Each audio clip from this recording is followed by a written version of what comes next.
Hi നമസ്കാരം, ഞാൻ Rakesh M G ടിപ്സിലേക്ക് എല്ലാവർക്കും സ്വാഗതം. എല്ലാവരും സുഖമായിട്ടിരിക്കുന്നു വിശ്വസിക്കുന്നു. ഇന്നിപ്പോൾ ഞാൻ പറയാൻ വന്നിരിക്കുന്ന ഒരു കാര്യം എന്ന് പറഞ്ഞാൽ നമ്മുടെ വാഹനത്തിൽ നമ്മൾ പലപ്പോഴും ചെയ്യുന്നൊരു കാര്യമാണ് സഡൻ ബ്രേക്കിംഗ്. അതായത് നമുക്കറിയാം നമ്മുടെ റോഡ് കണ്ടീഷനും സിറ്റുവേഷൻസും ഒക്കെ അനുസരിച്ച് നമ്മൾ പെട്ടെന്ന് സഡൻ ആയിട്ടുള്ള ബ്രേക്കിങ്ങും കാര്യങ്ങളൊക്കെ ചെയ്യാറുണ്ട്.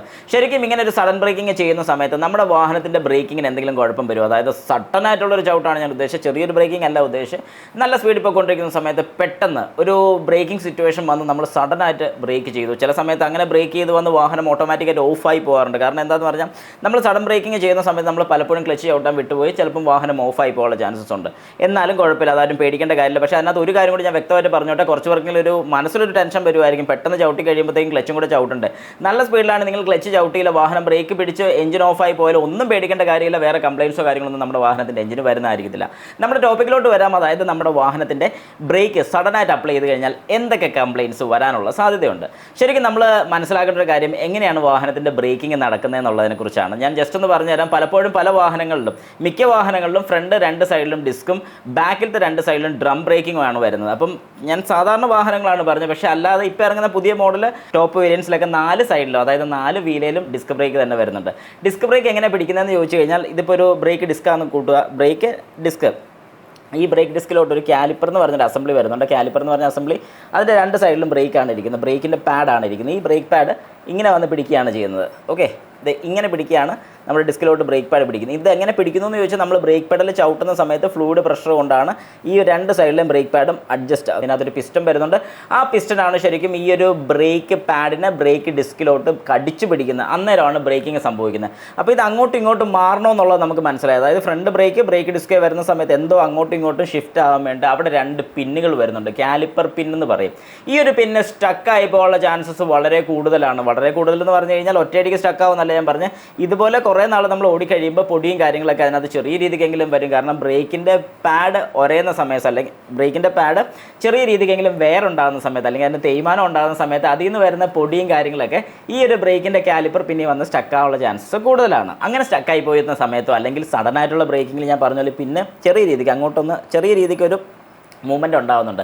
ആ ഒരു മൂവ്മെൻറ്റിൽ ഏതെങ്കിലും രീതിക്ക് സഡനായിട്ട് അപ്ലൈ ചെയ്യുന്ന സമയത്ത് ഈ പിന്ന് സ്റ്റക്കായി പോയിട്ടുണ്ടെന്നുണ്ടെങ്കിലും ഈ പറഞ്ഞ പോലെ ബ്രേക്കിങ്ങിൻ്റെ ഫംഗ്ഷൻ അല്ലെങ്കിൽ വർക്കിംഗ് പ്രോപ്പറായിട്ട് നടക്കണമെന്നില്ല. അപ്പോൾ അങ്ങനെ വരുന്ന സമയത്ത് ബ്രേക്കിൻ്റെ കാലിപ്പർ പിൻസിന് കുഴപ്പമുണ്ടെങ്കിൽ ഈ പറഞ്ഞ പ്രശ്നം കാണിക്കാം. ഇനി അതല്ല, നമ്മുടെ ബ്രേക്കിൻ്റെ ഡിസ്കേൽ അല്ലെങ്കിൽ സഡനായിട്ടൊക്കെ ബ്രേക്ക് ചവിട്ടുന്ന സമയത്ത് അല്ലെങ്കിൽ ബ്രേക്ക് പിടിക്കുന്ന സമയത്ത് റോട്ടറിന് എന്തെങ്കിലും പ്രശ്നം ഉണ്ടെങ്കിൽ അതും ഒരു എന്താ പറയുന്നത്, മുമ്പോട്ട് പ്രശ്നങ്ങൾ ഉണ്ടാകാനുള്ള ചാൻസ് കൂടുതലാണ്. ഈ പറഞ്ഞ പോലെ പിന്ന് പിടിച്ചിരുന്ന് കഴിഞ്ഞ് വാഹനത്തിൻ്റെ ടയർ ഫ്രീ ആയിട്ട് കറങ്ങാതെ വന്നും ഡിസ്കിന് കംപ്ലയിൻറ്റ് വരാനുള്ള ചാൻസ് കൂടുതലാണ്. ബ്രേക്ക് പാഡും തീർന്നു പോകാനുള്ള ചാൻസ് കൂടുതലാണ്. ഇനി ബാക്കിലോട്ട് വരികയാണെങ്കിൽ ബാക്കിലത്തെ 2 സൈഡിലും മിക്കവാറും ഡ്രം ബ്രേക്കാണ് വരുന്നത്. ഡ്രം ബ്രേക്കിനകത്ത് വീൽ സിലിണ്ടർ എന്ന് പറയുന്ന യൂണിറ്റാണ് യൂസ് ചെയ്യുന്നത്. ഈ വീൽ സിലിണ്ടർ സഡൻ ബ്രേക്കിങ്ങിൽ പുറത്തോട്ട് വർക്ക് ചെയ്യുകയാണ് ചെയ്യുന്നത്. അപ്പം ബ്രേക്കൊക്കെ കറക്റ്റ് പറഞ്ഞാൽ ഓരോ 5000 കിലോമീറ്റർ കൂടുമ്പോഴെങ്കിലും ഒന്ന് ക്ലീൻ ചെയ്യാന്നുണ്ടെങ്കിൽ, അല്ലെങ്കിൽ ഒന്ന് സർവീസ് ചെയ്ത് സെറ്റ് ചെയ്യാന്നുണ്ടെങ്കിൽ ഏറ്റവും നല്ലതാണ്. 10000 കിലോമീറ്ററിന് മേളിലോട്ട് ഒരു കാരണവശാലും കൊണ്ടുപോകല്. അങ്ങേറ്റം 10000 കിലോമീറ്റർ വരെ വേണമെങ്കിൽ കൊണ്ടുപോകും. ഞാനൊരു 5000 പറയുന്ന വേറെ ഒന്നും കൊണ്ടില്ല. പൊടിയും കാര്യങ്ങളൊക്കെ ഉണ്ടെങ്കിൽ അതെല്ലാം ക്ലീൻ ചെയ്ത് വിടുകയാണെന്നുണ്ടെങ്കിൽ ബ്രേക്ക് പാഡിന് നമുക്ക് കുറച്ചുകൂടെ ലൈഫ് കിട്ടുന്നതായിരിക്കും. പിന്നെ ചില വാഹനങ്ങളുടെ ബ്രേക്ക് പാഡിന് റേറ്റ് കുറവാണ്, ചില വാഹനത്തിൻ്റെ ബ്രേക്ക് പാഡിന് റേറ്റ് കൂടുതലാണ്. അതുകൊണ്ട് ഒരു 5000 കിലോമീറ്റർ നോക്കുകയാണെന്നുണ്ടെങ്കിൽ ഏറ്റവും നല്ലതായിരിക്കും. ഇത് ജസ്റ്റ് എൻ്റെ റെക്കമെൻഡേഷൻ മാത്രമാണ്.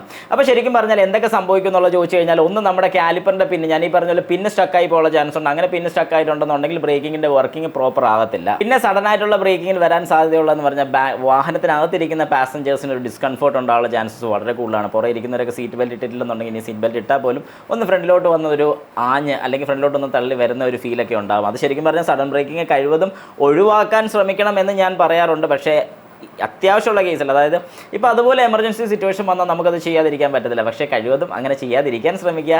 ഈ ചെയ്യാതിരിക്കാന്ന് ഞാൻ ഉദ്ദേശിച്ചത്, വാഹനം ഓടിച്ചുകൊണ്ടിരിക്കുന്ന സമയത്ത് നല്ല സ്പീഡിൽ കുത്തിക്കയറ്റി കൊണ്ടുപോകുന്ന ആൾക്കാരായിരിക്കും ഏറ്റവും കൂടുതൽ ബ്രേക്കിംഗ് ചെയ്യുന്നത്. അങ്ങനെയുള്ളവരുടെ ബ്രേക്ക് പാഡായിരിക്കും ഏറ്റവും കൂടുതൽ പെട്ടെന്ന് അല്ലെങ്കിൽ ഏറ്റവും പെട്ടെന്ന് തീരുന്നത്. അതുകൊണ്ട് ഈ ഒരു കാര്യം മാത്രം ഒന്ന് മനസ്സിൽ വെച്ചേക്കുക. വാഹനത്തിന് ABS ഉണ്ടെന്ന് പറഞ്ഞാൽ പോലും നല്ല സ്കിഡിങ് ആയിട്ടുള്ള റോഡിലൊക്കെ ചെല്ലുകയാണെങ്കിൽ ഇതുപോലെ സഡനായിട്ടുള്ള ബ്രേക്ക് അപ്ലൈ ചെയ്താൽ 4 ടയറും ഒന്നിച്ച് ലോക്കായി പോയിട്ടുണ്ടെങ്കിൽ ഒരു കാരണവശാലും ABSൻ്റെ വർക്കിംഗ് നടക്കത്തില്ല. അങ്ങനെ വരുമ്പോൾ നമുക്ക് ഉറപ്പിക്കാം നമ്മുടെ വാഹനം ഒരു ആക്സിഡൻറ്റിലോട്ട് തന്നെ ചെന്നെത്തും. അതുകൊണ്ട് കഴിവതും നമ്മൾ സഡൻ ബ്രേക്കിംഗ് ഒഴിവാക്കാൻ പറ്റുമെന്നുണ്ടെങ്കിൽ നല്ലതാണ്. പിന്നെ വേറൊരു പ്രശ്നം എന്ന് പറഞ്ഞാൽ, നമ്മുടെ വാഹനത്തിൻ്റെ ടയർ അൺഈവൻ ആയിട്ടുള്ള വെയർ സംഭവിക്കും. പലപ്പോഴും നമ്മൾ കണ്ടിട്ടുണ്ടായിരിക്കും സഡൻ ബ്രേക്കിംഗ് ചെയ്യുന്ന സമയത്ത് അവിടെ പുക വരുന്നതും, ടയറിൽ നിന്ന് നല്ല പുക വരുന്നതും, ടയറിൻ്റെ കുറച്ച് ഒരഞ്ഞ പാട് നമ്മൾ റോഡിൽ കിടക്കുന്നതും കാണാം. അപ്പോൾ ശരിക്കും പറഞ്ഞാൽ അവിടെ അത്രയും പോർഷൻ അൺഈവൻ ആയിട്ടുള്ള വെയറാണ് സംഭവിച്ചിരിക്കുന്നത്, അതായത് തേയ്മാനമാണ് സംഭവിച്ചിരിക്കുന്നത്. ഇതുപോലെ ശരിക്കും ഓരോ സ്ഥലത്തും നമ്മൾ ഇതുപോലെ സഡൻ ബ്രേക്കിംഗ് ചെയ്യുന്ന സമയത്ത് തേയ്മാനം ഉണ്ടാകും ഉണ്ടാകുന്നുണ്ട്. അപ്പോൾ നമ്മൾ ഈ ഒരു കാര്യം മനസ്സിൽ വെച്ചോണം, അതായത് സഡൻ ബ്രേക്കിംഗ് ഒഴിവാക്കാൻ പറ്റുമെന്നുണ്ടെങ്കിൽ മാത്രം ഒഴിവാക്കുക. പക്ഷേ കഴിവതും നമ്മൾ സ്ലോ ആയിട്ട്, അതായത് സ്ലോ എന്ന് പറഞ്ഞാൽ ഒരുപാട് സ്ലോ അല്ല, എന്നാൽ നോർമലായിട്ട് വാഹനം ഓടിക്കുകയാണെങ്കിൽ ഒരു കാരണവശാലും സഡൻ ബ്രേക്കിങ്ങിൻ്റെ ആവശ്യം നമുക്ക് വരത്തില്ല. ശരിക്കും സഡൻ ബ്രേക്കിംഗ് ചെയ്യുന്നതുകൊണ്ട് എന്തെങ്കിലും കുഴപ്പമുണ്ടോ എന്ന് വെച്ചാൽ ഇങ്ങനെ ചെറിയ 2-3 കാര്യങ്ങളല്ലാതെ വേറെ പേടിക്കേണ്ട ഒരു കാര്യമില്ല. ധൈര്യമായിട്ട് സഡൻ ബ്രേക്കിംഗ് ചെയ്യാൻ പറ്റും. ഒരു കുഴപ്പവും നമ്മുടെ വാഹനത്തിൽ വരത്തില്ല. ഞാൻ ഈ പറഞ്ഞ 2-3 കാര്യങ്ങൾ ഒഴിച്ചാൽ വേറെ പ്രശ്നങ്ങളോ കാര്യങ്ങളോ ഒന്നും വരത്തില്ല. പക്ഷേ നമ്മുടെ വാഹനത്തിൻ്റെ എല്ലാ കാര്യങ്ങളും ഞാൻ പറഞ്ഞ പോലെ സർവീസ് റിലേറ്റഡ് ആയിട്ടുള്ള എല്ലാ കാര്യങ്ങളും കൃത്യമായിരിക്കണം. ബ്രേക്കിൻ്റെ ഫ്ലൂയിഡ് ഉൾപ്പെടെ, ബ്രേക്ക് ഫ്ലൂയിഡ് ഉൾപ്പെടെ നമ്മൾ കൃത്യസമയത്ത് മാറി വിട്ടോണം. 2 വർഷം അല്ലെങ്കിൽ 20,000 കിലോമീറ്ററാണ് ബ്രേക്ക് ഫ്ലൂയിഡിൻ്റെ ഒരു ചേഞ്ചിങ് പീരീഡ് വരുന്നത്. ആ പീരീഡിനുള്ളിൽ തന്നെ അത് കറക്റ്റ് റീപ്ലേസ്മെൻറ്റ് ചെയ്തില്ലെന്നുണ്ടെങ്കിൽ ഇതിനകത്ത് ചിലപ്പം ബ്രേക്കിനകത്ത് ഫ്ലൂയിഡ് അല്ലെങ്കിൽ ബ്രേക്കിനകത്ത് എയറിൻ്റെ അംശമൊക്കെ ഉണ്ടാകാനുള്ള ചാൻസ് കൂടുതലാണ്, വാട്ടർ കണ്ടൻറ്റ് കൂടാനുള്ള ചാൻസ് കൂടുതലാണ്. അപ്പോൾ ഇങ്ങനത്തെ കാര്യങ്ങളൊക്കെ നിങ്ങൾ ഉറപ്പായിട്ടും മറക്കാതെ ശ്രദ്ധിച്ച് വേണം ചെയ്യാൻ. അങ്ങനെയാണെങ്കിൽ ഒരു കുഴപ്പവും നമ്മുടെ വാഹനത്തിൻ്റെ ബ്രേക്കിംഗ് സിസ്റ്റത്തിന് വരുന്നതായിരിക്കും.